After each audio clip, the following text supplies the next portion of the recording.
আসসালামু আলাইকুম, আপনাদের সবাইকে শুভেচ্ছা জানাচ্ছি সায়েন্স অ্যাপ্লাইনের পক্ষ থেকে। আজকে আমরা আলোচনা করব কোন ক্যাটাগরিতে ই কমার্সের ট্রেড লাইসেন্স করব। Science helpline, helping with happiness.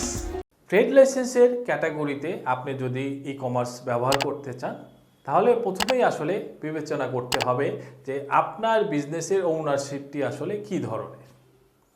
যদি আপনার বিজনেসের ওনারশিপ প্রোপাইটারশিপ অথবা পার্টনারশিপের হয় তাহলে আপনি ট্রেড লাইসেন্সে ব্যবসার ধরন সরাসরি ই কমার্স লিখতে পারবেন না, কারণ বর্তমানে যে গেজেটটি দেখে ব্যবসার ধরন লেখা হয় সেই গেজেটের মধ্যে এখন পর্যন্ত ই কমার্স অন্তর্ভুক্ত হয়নি। এই কারণে বেশিরভাগ ট্রেড লাইসেন্সই আইটি সার্ভিস এই ক্যাটাগরিতে হয়ে থাকে, বা আপনি ট্রেড লাইসেন্স করলে আইটি সার্ভিস এই ক্যাটাগরি দিয়ে ট্রেড লাইসেন্স করবে। আর যদি আপনার ব্যবসাটি হয় প্রাইভেট লিমিটেড কোম্পানি এবং আপনার মেমোরান্ডামের মধ্যে যদি ই কমার্স শব্দটি থাকে তাহলে অবশ্যই আপনি ট্রেড লাইসেন্সে ব্যবসার ধরন হিসাবে ই কমার্স লিখতে পারবেন।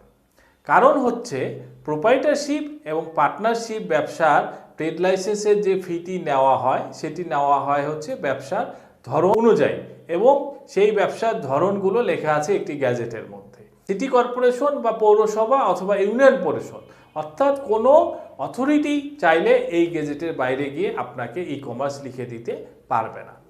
কিন্তু আপনার কোম্পানিটি যদি প্রাইভেট লিমিটেড কোম্পানি হয় এবং মেমোরান্ডামের মধ্যে যদি ই কমার্স শব্দটি থাকে তাহলে এই অথরিটি আপনাকে ই কমার্স লিখে দিতে পারবে, কারণ তখন ট্রেড লাইসেন্স করার জন্য ফিটি নেওয়া হয় পেইড আপ ক্যাপিটালের উপরে। সেক্ষেত্রে আর ওই গেজেটটি বাধা হয়ে দাঁড়ায় না। তাহলে আপনার ব্যবসা যদি প্রোপাইটারশিপ এবং পার্টনারশিপ হয় তাহলে আপনার ই কমার্স বিজনেসের জন্য ট্রেড লাইসেন্সের ব্যবসার ধরন হবে আইটি সার্ভিস। আর যদি প্রাইভেট লিমিটেড হয় এবং মেমোরান্ডামের মধ্যে ই কমার্স ওয়ার্ডটি থাকে তাহলে আপনি ব্যবসার ধরন হিসাবে ই কমার্স লিখতে পারবেন।